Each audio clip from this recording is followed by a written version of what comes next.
Hello, everybody. I'm Viggy Parhampton, and welcome to Tag Team Tales of Terror, where another horror author and I work together to create something short and diabolical. Today, I've tagged Alma Katsu. Alma is a New York Times bestselling author, and her books have been nominated for and won multiple prestigious awards, including the Stoker, Goodreads Reader's Choice, and International Thriller Writers. Her book, The Hunger, which is a reimagining of the story of the Donner Party, was named one of NPR's 100 favorite horror stories. As if that weren't enough, she also has over 30 years of experience as an intelligence professional at CIA and NSA. Welcome, Alma. Thank you so much. Those are very kind words. Well, I was so excited to have you on this because some people are kind of nervous about Tag Team Tales of Terror, but I have the feeling that there will be no nerves coming from you. I love to say preposterous things. So let's let's get at it. Let's do it. So the rules are very simple. It's a progressive story where we alternate telling bits of the story until we reach some sort of satisfying conclusion. We'll each get 30 seconds before we switch. I will have a timer in this corner, and you can just keep your eye on that. And I will also have a prompt that I pull out from this beautiful hat. And as my guest, you will get to go first, which I'm sorry, I know that's the harder job. You might want like a pen and paper to jot some things down or not. It's up to you. Okay. We are aiming for about 10 minutes, but if it's longer, if it's shorter, that's totally fine. And then after putting you through that, I have a surprise for you. Okay, quick question. Yes. When you say we add bits, is it just a sentence or can it However be many sentences you can get into 30 seconds. Okay. And if you go over 30 seconds, that's okay. That's just kind of a guideline. Okay. Okay, any other questions? No. Okay. Pull out your sparkly hat. Oh my God, where did you get that? Spirit Halloween. Oh, okay. Yeah, they have all the cool accessories. Let's see. Vampires who aren't sexy. Ooh. And when you're ready, just let me know and I will start the timer. That's a tough one because we're so preconditioned. You got to get back to, well, actually, Dracula kind of had some sex appeal, so I don't know. Yeah, he did. Yeah. Moira never thought this would happen to her. She was, after all, just an everyday, ordinary grandmother, the mother of two accountants and a dentist. And yet, what happened to her, in her mind, is unexplainable, and yet a fact. Here she was, a blood-sucking menace of the dark shadows. Over to you.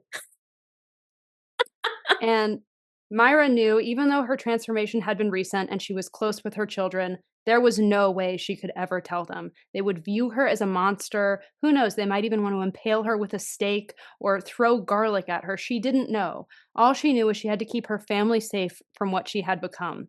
And the first thing she did when she turned was do all the research she possibly could. But she didn't sparkle in the sunlight, and she didn't think that if she went outside, her skin was going to burn off. All she knew was that she was super thirsty, and blood was the only thing that would fix that. What a predicament to find herself in. But luckily for Moira, there was a family reunion coming up. And while she would do anything for her sons, her daughter-in-laws, they were a different story. Over to you. So she went to her family reunion with just the thought in mind, you know what, if I get really, really thirsty, I'll do what I have to do. She didn't go there to kill anybody. But as they all sat outside in the hot sun eating undercooked burgers, she thought, you know what? I don't want to eat this. I need something more. And her daughter-in-law, Lucy, who is married to her dentist son, she could tell. She was sensing as she got her vampire powers that she could kind of see people's thoughts. And she knew that Lucy was stepping out on her son. And she thought, you know what? I would be doing everybody a favor. And the more she thought about it, the more she convinced herself. And then she knew it was time to pounce. So she went to Lucy and she said, "Dearie, there's something I need to tell you. Would you come into the house with me?" She had to admit the sun was starting to bother her a little bit more than usual. But she had very fair skin anyway in her first life, and who can tell? Anyway, so she hooked her arm under Lucy, and the two of them hobbled into the house. And she took her towards one of the back rooms. I think they call it a butler's pantry, where she was pretty sure they would be left alone.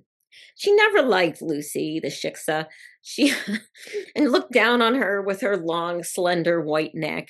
She already stood a good head and shoulders above Moira. Moira wasn't quite sure how she was going to reach that neck gracefully.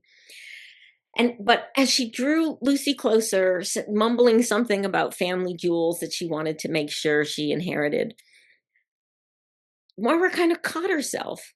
Just looking at Lucy, she couldn't help but think about Lucy and Asha's two children, the lovely little boys, Nathan and Ezekiel, who she loved more than anything.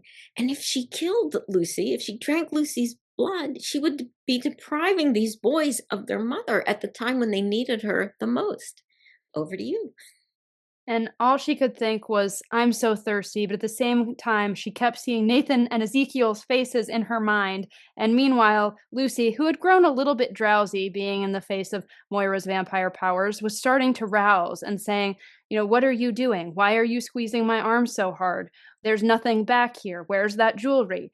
And Moira decided, you know what, I'm going to take a step away. I'm just going to leave. I need to get out of here. So she left Lucy. She ran out to her car and she just started driving. And before she knew it, she was in the worst part of town imaginable, someplace she would never go under ordinary circumstances because until now it had never been safe for her. But now, since she was there, it was not safe for anybody else.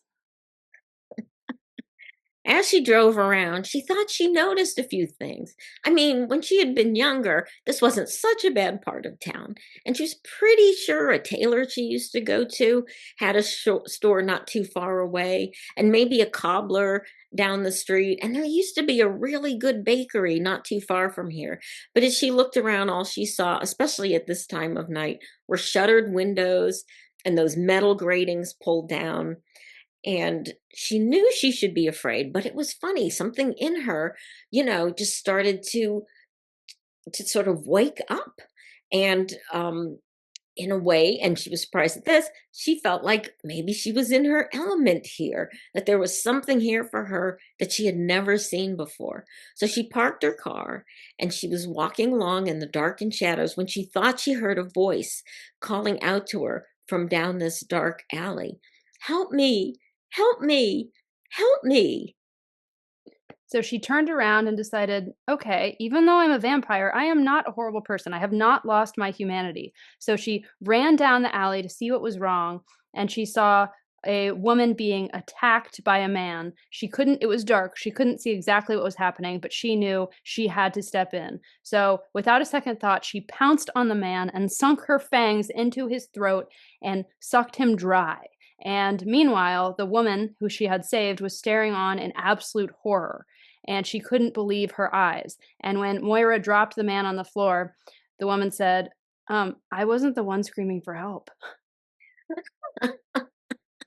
Maura looked up at her, eyes as big as saucers.